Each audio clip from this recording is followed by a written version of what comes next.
बागेश्वर धाम पीठाधीश्वर पंडित धीरेन्द्र कृष्ण शास्त्री पहुंचे वृंदावन।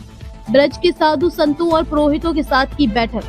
धीरेन्द्र कृष्ण शास्त्री द्वारा दिल्ली से वृंदावन तक की पदयात्रा 7 से 16 नवंबर के मध्य निकालने पर साधु संतों के साथ किया मंथन।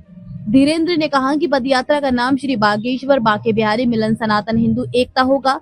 वृंदावन के कृष्ण कृपा धाम में आयोजित सभा में धीरेन्द्र कृष्ण शास्त्री ने पदयात्रा में सभी धर्माचार्यों को कार्यक्रम को सफल बनाने का किया आग्रह। बैठक में करीब 200 से अधिक साधु संत महंत और ब्रजवासी हुए शामिल। साथ ही बीजेपी सांसद मनोज तिवारी भी रहे मौजूद।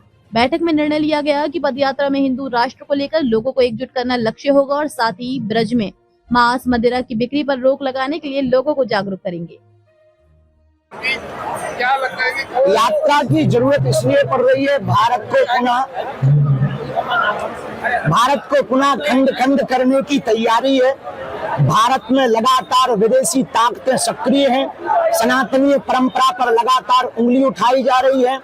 यमुना जी की स्थिति देखकर, गौ माता की स्थिति देखकर, ब्रज की स्थिति देखकर और विदेशी ताकतें लव जिहाद, लैंड जिहाद, थूक जिहाद, मूत्र जिहाद के द्वारा लगातार हिंदुओं पर जो कुठाराघात हो रहा है, उस कुठाराघात को हटाने के लिए जो जातियों में विद्वेष मचा, जो जातिवाद, क्षेत्रवाद, भाषावाद मचा, उन तीनों वादों को शून्य करने के लिए, भाषावाद, क्षेत्रवाद और जातिवाद को शून्य करने के लिए हमने पुनः प्रण लिया कि अब दिल्ली से वृंदावन तक हम पुनः पैदल 140 किलोमीटर चलेंगे।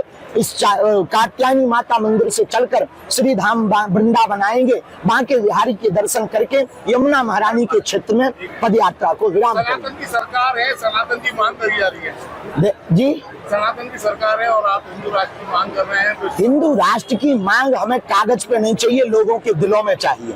हम तलवारों से युद्ध नहीं करना चाहते, विचारों का युद्ध करना चाहते। हम तलवारों से परिवर्तन नहीं लाना चाहते, विचारों से परिवर्तन लाना चाहते। और विचारों का मतलब प्रत्येक व्यक्ति के विचार कट्टर हिंदुत्व के हो गए। कट्टर हिंदुत्व का मतलब हमें किसी को मारना या गिराना नहीं है, सबको गले लगाना और अपनी संस्कृति की रक्षा के लिए आगे आना। पहले से हिंदू राष्ट्र घोषित है, अब घोषित की तरफ है। जो हिंदू राष्ट्र मानेगा उससे फायदा होगा, जो नहीं मानेगा नुकसान होगा। बिल्कुल बात सही है। भारत हिंदू राष्ट्र ही है। जहां बहुसंख्यक हिंदू हो वह हिंदू राष्ट्र ही है।